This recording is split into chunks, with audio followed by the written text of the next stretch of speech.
Hello friends, कैसे हैं आप लोग। आपके अपने YouTube चैनल बागनाथ क्लासेस में आपका बहुत बहुत स्वागत है। दोस्तों, हिमालय अपवाह तंत्र का अध्ययन करने के पश्चात अब हम प्रायद्वीपीय अपवाह तंत्र का अध्ययन करेंगे। दोस्तों, इस प्रायद्वीपीय अपवाह तंत्र का अध्ययन करने से पहले आप लोग समझ गए होंगे। देखो यहाँ पर क्या लिखा है, बी का मतलब क्या है, बागनाथ क्लासेस। तो दोस्तों, इस बी को यानी बागनाथ क्लासेस को दोस्तों सब्सक्राइब करना ना भूलें और वीडियो को फर्स्ट से लेके लास्ट तक अवश्य देखें दोस्तों। इससे आप लोगों को बहुत सारी जानकारी मिलने वाली है। तो दोस्तों, आइए शुरू करते हैं। अपवाह तंत्र को पढ़ने से पहले हम देखो इसमें से हम क्या पढ़ेंगे दोस्तों। कुछ नदियां ऐसी हैं जो बे ऑफ बंगाल में अपना जल विसर्जित करती हैं और कुछ नदियां ऐसी हैं जो अरेबियन सी में अपना जल विसर्जित करती हैं। तो दोस्तों, प्रायद्वीपीय अपवाह तंत्र में हम सबसे पहले अध्ययन करते हैं दोस्तों इस महानदी का।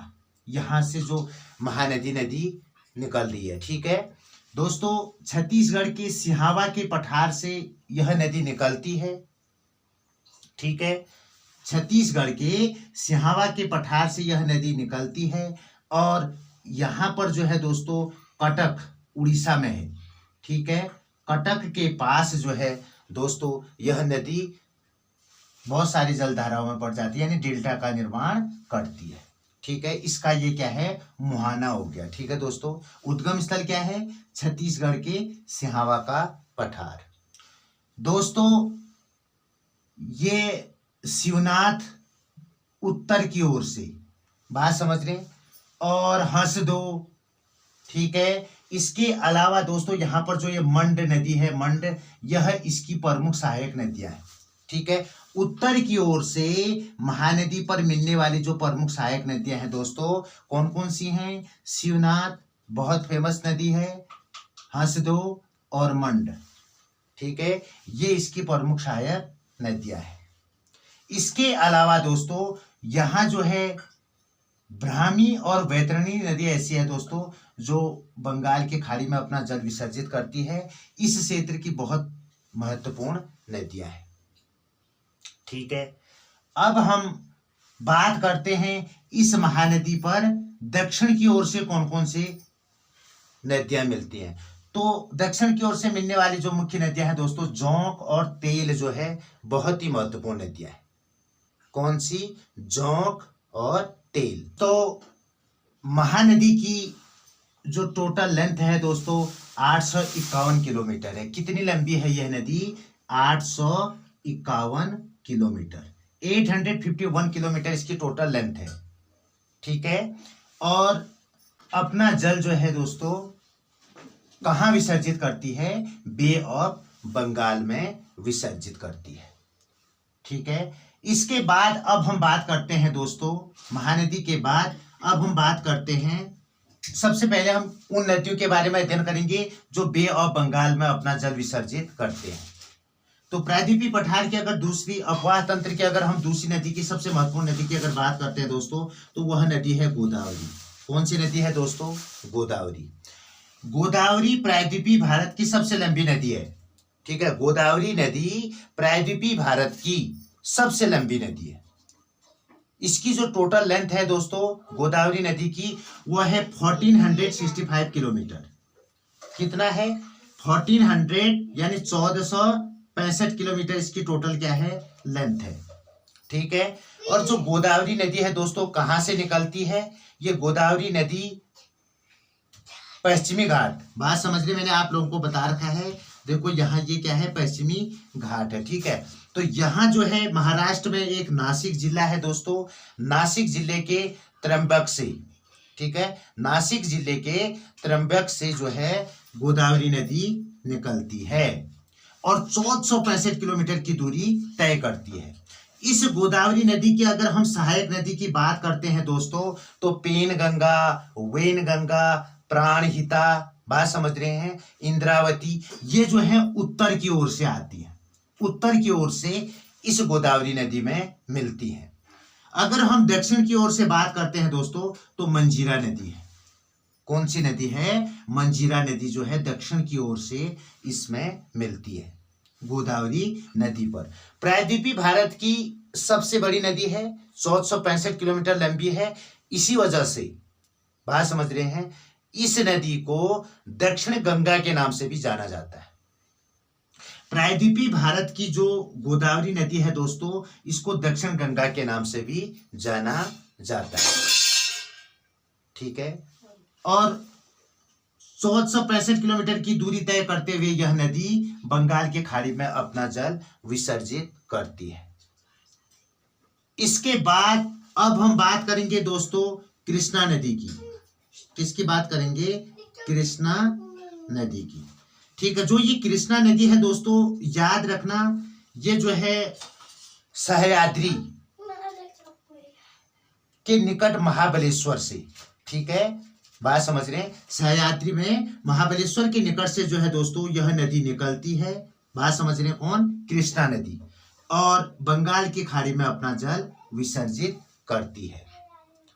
कृष्णा नदी की जो प्रमुख सहायक नदी है दोस्तों, अगर हम उत्तर की ओर से नदियों की बात करते हैं तो भीमा इसकी प्रमुख सहायक नदी है। इसके अलावा याद रखना दोस्तों मूसी भी जो है, जिस नदी के किनारे हैदराबाद शहर बसा है, ठीक है। कभी कभी यह प्रश्न आता है कि हैदराबाद शहर किस नदी के किनारे स्थित है, तो आप क्या कहेंगे? मूसी नदी के किनारे हैदराबाद स्थित है।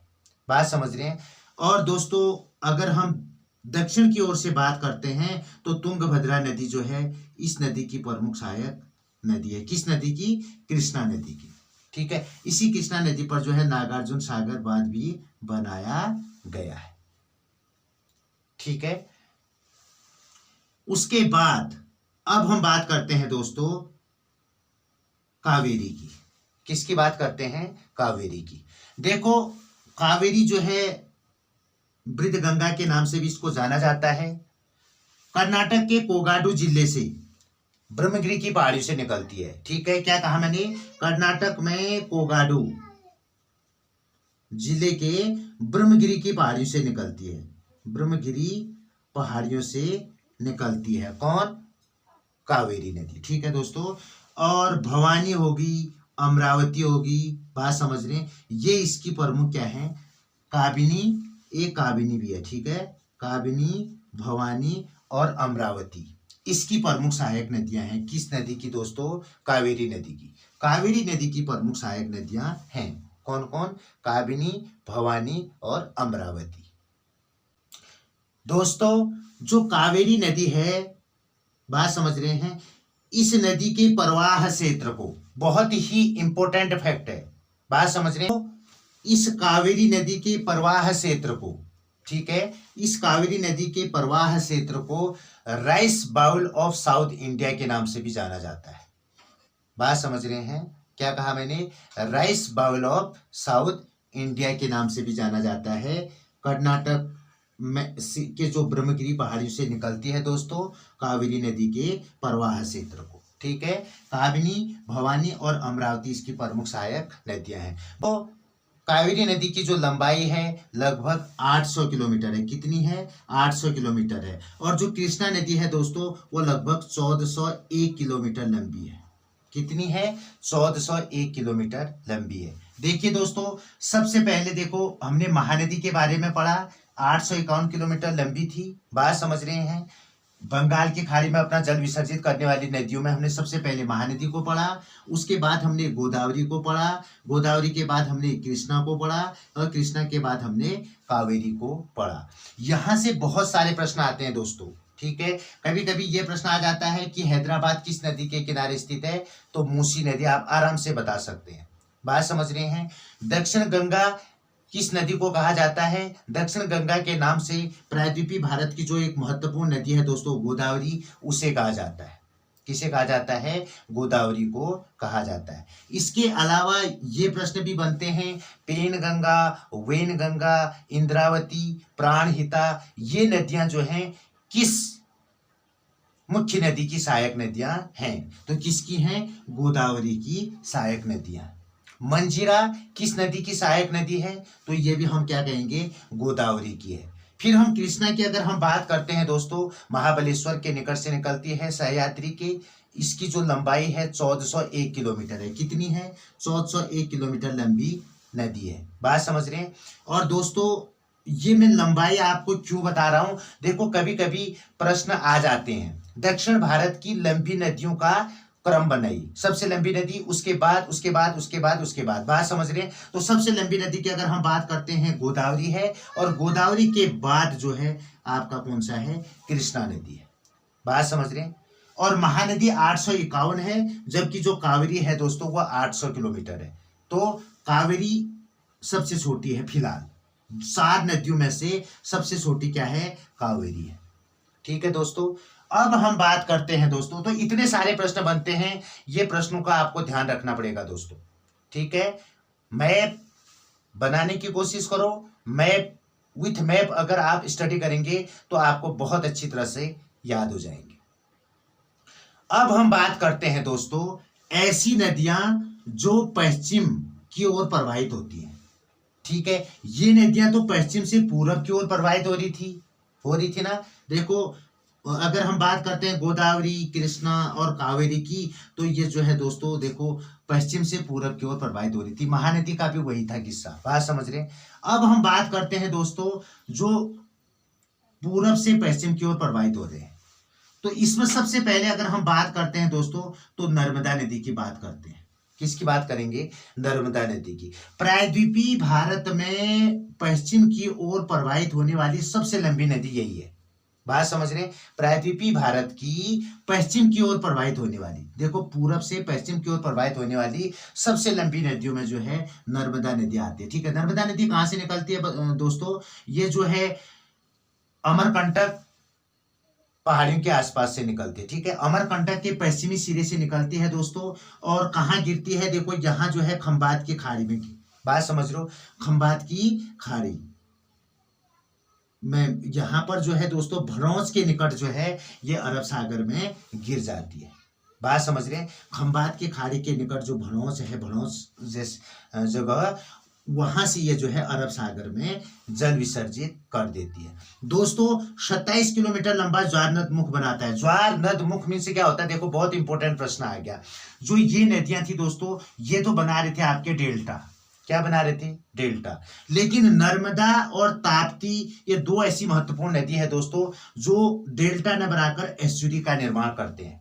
डेल्टा किसे कहते हैं, एस्चुरी किसे कहते हैं, मैं आपको फिजिकल ज्योग्राफी में फिर इसके बारे में बहुत डिटेल से चर्चा करूंगा। ठीक है, बहरहाल मैंने क्या कहा, 27 किलोमीटर लंबे ज्वार नद मुख का निर्माण करते हैं। और जो दोस्तों जो ये नर्मदा नदी है, इसके उत्तर में जो है विंध्याचल पर्वत है। इसके उत्तर में कौन सा पर्वत है दोस्तों? मैं लिख देता हूं यहां पर, विंध्याचल पर्वत है। और इसके दक्षिण की अगर हम बात करते हैं तो सतपुड़ा पर्वत है। बात समझ रहे हैं। इस विंध्याचल और सतपुड़ा के बीचों बीच से यह नदी भ्रंश घाटी में बहती है। बात समझ रहे हैं, भ्रंश घाटी में बहती है। यहाँ मध्य प्रदेश में जबलपुर के निकट, बात समझ रहे हैं, भेड़ाघाट के आसपास जो है संगमरमर की चट्टानों में यह नदी बड़ा ही मनोहर दृश्य प्रस्तुत करती है। जो धुआंधार जलप्रपात है दोस्तों, इसी नर्मदा नदी पर बना है। बात समझ रहे हो, क्या कहा मैंने? जो धुआंधार जलप्रपात है वह जो है नर्मदा नदी में ही स्थित है। बहुत ही महत्वपूर्ण इंपॉर्टेंट प्रश्न है दोस्तों। यह प्रश्न पूछा जाता है कि जो धुआंधार जलप्रपात है किस नदी पर स्थित है, तो आप क्या कहेंगे? नर्मदा नदी में है। ठीक है दोस्तों। और इसके अतिरिक्त दोस्तों इस नर्मदा नदी पर जो है सरदार सरोवर परियोजना भी इसी नदी पर है। कौन सी परियोजना? सरदार सरोवर परियोजना। ठीक है, तो आपने इतनी चीजें याद रखनी है दोस्तों।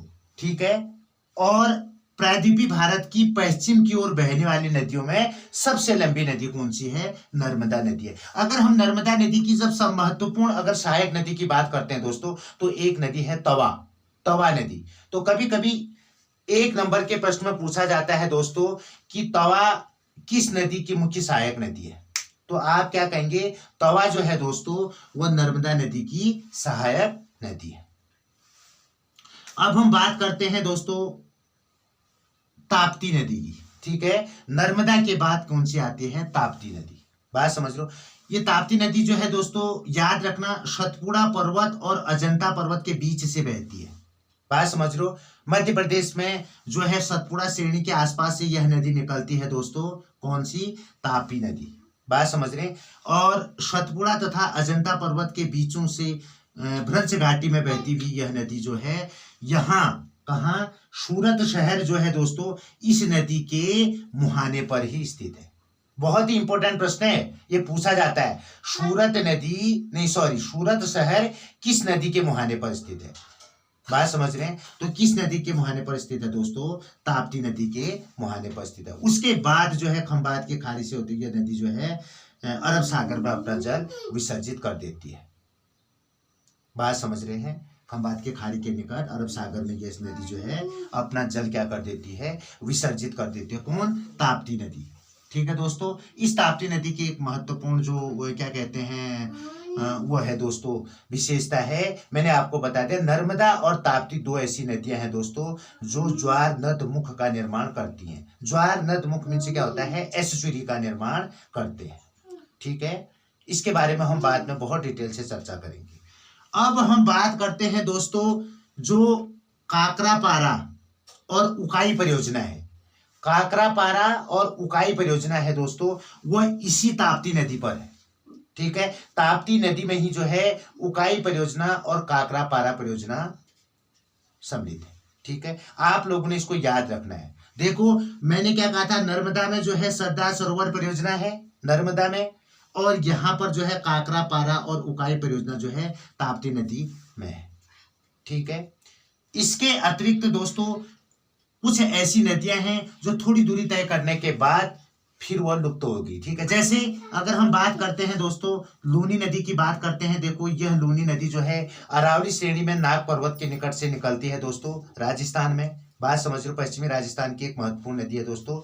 यह लूनी नदी 320 किलोमीटर की दूरी तय करती है। कितनी करती है? 320 किलोमीटर की दूरी तय करती है। उसके बाद दोस्तों ये लूनी नदी जो है कच्छ के रण के दलदल में जो है लुप्त हो जाती है। बात समझ लो, यानी हम कह सकते हैं कि यह अल्पकालिक नदी है। आगे बात में इसकी जो मुख्य सहायक नदियां हैं दोस्तों, एक जवाई नदी है, बहुत ही इंपॉर्टेंट है वो भी। ठीक है, कभी कभी पूछा जाता है कि जवाई नदी, लूनी नदी ये कहाँ है, तो आप लोगों को इसको याद रखना है। इसके अतिरिक्त दोस्तों एक नदी और है, ये साबरमती है। बात समझ लो, कौन सी नदी है? साबरमती नदी है। बात समझ लो, साबरमती नदी के किनारे ही दोस्तों जो है अहमदाबाद शहर बसा है। ठीक है, तभी तो कहते हैं साबरमती के संत तूने कर दिया कमाल करके। तो याद रखना दोस्तों, जो अहमदाबाद शहर है महत्वपूर्ण शहर है गुजरात का, तो दोस्तों वह किस नदी के किनारे है? किस नदी के तट पर है दोस्तों? साबरमती। कौन सी नदी है? साबरमती। लिख देता हूं मैं। ठीक है, साबरमती। ठीक है, इसके अलावा दोस्तों एक नदी और है, मध्य प्रदेश के धार जिले से निकलती है। कौन सी? माही। कौन सी नदी है? माही नदी है दोस्तों। ये जो है मध्य प्रदेश के धार जनपद से निकलती है और ये भी जो है खंबात के खाड़ी के निकट जो है अरब सागर में गिर जाती है। आज बात समझ में। और माही नदी ऐसी नदी है दोस्तों जो कर्क रेखा को 2 बार काटती है। ठीक है, कर्क रेखा को 2 बार काटने वाली नदी कौन सी है? माही नदी है। बात समझ रहे हैं। माही नदी ही ऐसी नदी है दोस्तों जो भारत के बीचों बीच से जो कर्क रेखा जाती है दोस्तों, उस कर्क रेखा को 2 बार काटती है। देखो एक बार ऐसे उत्तर की ओर बहती है, फिर नीचे जब दक्षिण की ओर आती है दोस्तों, तो यहाँ पर से जो कर्क रेखा होकर गुजरती है उसको 2 बार काटती है। ठीक है, इसके अलावा बहुत सारी नदियां हैं दोस्तों। अगर हम गोवा की नदियों की बात करते हैं तो गोवा की जुआरी और मांडवी 2 ऐसी मुख्य नदियां हैं जो अरब सागर में अपना जल विसर्जित करती हैं। इसी प्रकार जो है दोस्तों कर्नाटक में एक शरावती नदी है। शरावती नदी पर ही जो है भारत का सबसे ऊंचा जलप्रपात है। बात समझ रहे हैं। गरसोप्पा जलप्रपात, जिसको हम जोग प्रपात के नाम से भी जानते हैं, महात्मा गांधी प्रपात के नाम से भी जानते हैं। ठीक है, गांधी जलप्रपात के नाम से भी जानते हैं। गरसोप्पा जलप्रपात वो भारत का सबसे ऊंचा जलप्रपात है दोस्तों, एनसीईआरटी किताब के अनुसार। बात समझ रहे हैं। वो कौन सी नदी पर है? शरावती नदी पर है। इसके अलावा जो है केरल की 2 महत्वपूर्ण नदियां हैं, भरतपुजा है, पोनन्नी। बात समझ रहे हैं दोस्तों, और ये सब जो है अरब सागर में अपना जल गिराती हैं।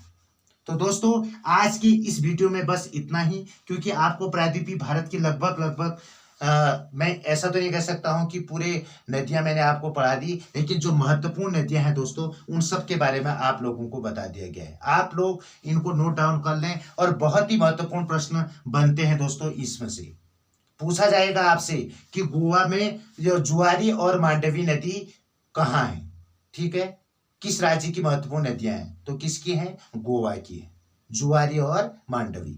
ऐसी भरतपुजा, बात समझ रहे हैं, बहुत ही फेमस है। पेरियार, ये कहाँ की नदी है, अरब सागर में अपना जल विसर्जित करती है पेरियार और भरतपुजा। तो दोस्तों ये केरल की महत्वपूर्ण नदियां हैं। कहाँ की हैं, केरल की है। शरावती नदी कर्नाटक की महत्वपूर्ण नदी है, ठीक है। शरावती नदी पर ही जो है सबसे ऊंचा जलप्रपात, जिसको हम जोग प्रपात या गढ़सोपा जलप्रपात कहते हैं दोस्तों, वह स्थित है। बहुत ही इंपॉर्टेंट प्रश्न बनते हैं यहां से। दक्षिण गंगा किसे कहा जाता है, गोदावरी को कहा जाता है, ठीक है। कौन सी नदी कर्क रेखा को 2 बार काटती है, माही नदी, ठीक है। साबरमती नदी के तट पर कौन सा शहर बसा है, अहमदाबाद। सूरत ताप्ती नदी के मुहाने पर है, ठीक है। देखो याद रखना, गुजरात का जो सूरत शहर है वो ताप्ती नदी के मुहाने पर है और अहमदाबाद जो है दोस्तों साबरमती नदी के किनारे है, ठीक है। और लूनी नदी जो है दोस्तों ये पश्चिमी राजस्थान की एक महत्वपूर्ण नदी है। कच्छ के दलदल में ये लुप्त हो जाती है, ठीक है, छोटी है, बात समझ रहे हैं। और इसके अतिरिक्त दोस्तों मैंने आप लोगों को अभी क्या कहा, जो छोटी छोटी ये सहायक नदियां हैं इनके बारे में पूछा जाता है। जैसे आपसे पूछा जाएगा अमरावती किस नदी की सहायक नदी है, तो कावेरी की है। किसकी है, कावेरी की है, बात समझ रहे हैं। भवानी किसकी सहायक नदी है, ये भी पूछा जा सकता है, ठीक है। और दोस्तों इसमें से मैं आप लोगों को बता देता हूं, देखो एक चिल्का झील है, ये उड़ीसा में है, बात समझ रहे हैं। चिल्का झील कहाँ है, उड़ीसा में है। कोलेरू झील देखो दोस्तों, कोलेरू झील याद रखना ये गोदावरी नदी का डेल्टा है और ये कृष्णा नदी का डेल्टा है, तो इसके बीच में, बात समझ रहे हैं, लगभग यहाँ क्या है, कोलेरू झील है, बात समझ रहे हैं। कोलेरू झील जो है आंध्र प्रदेश में है, कहाँ है, आंध्र प्रदेश में है। और दोस्तों एक और झील है यहाँ, पुलिकट झील है, जो कि आंध्र प्रदेश और तमिलनाडु की सीमा पर स्थित है। तो कभी कभी पूछा जा सकता है कि पुलिकट झील कहाँ है, कोलेरू कहाँ है और चिल्का झील कहाँ है। हालांकि मैं जब आपको भारत की प्रमुख झीलें टॉपिक लाऊंगा दोस्तों तो उसमें बहुत विस्तार से बताऊंगा, लेकिन फिलहाल आप याद रख सकते हैं। तो दोस्तों आज के इस वीडियो में बस इतना ही। नेक्स्ट वीडियो में फिर आप लोगों से मिलते हैं। और दोस्तों जो हमारे नए दोस्त हमारे चैनल से मिलने जुड़ रहे हैं, बात समझ रहे हैं, तो दोस्तों आप लोग सब्सक्राइब करना ना भूलें, ठीक है। और बेल आइकन अवश्य दबाएं दोस्तों, जिससे आप लोगों को हमारी नई नई महत्वपूर्ण वीडियो की जानकारी प्राप्त हो सके। तो तब तक के लिए धन्यवाद। जय हिंद, जय बागनाथ क्लासेस।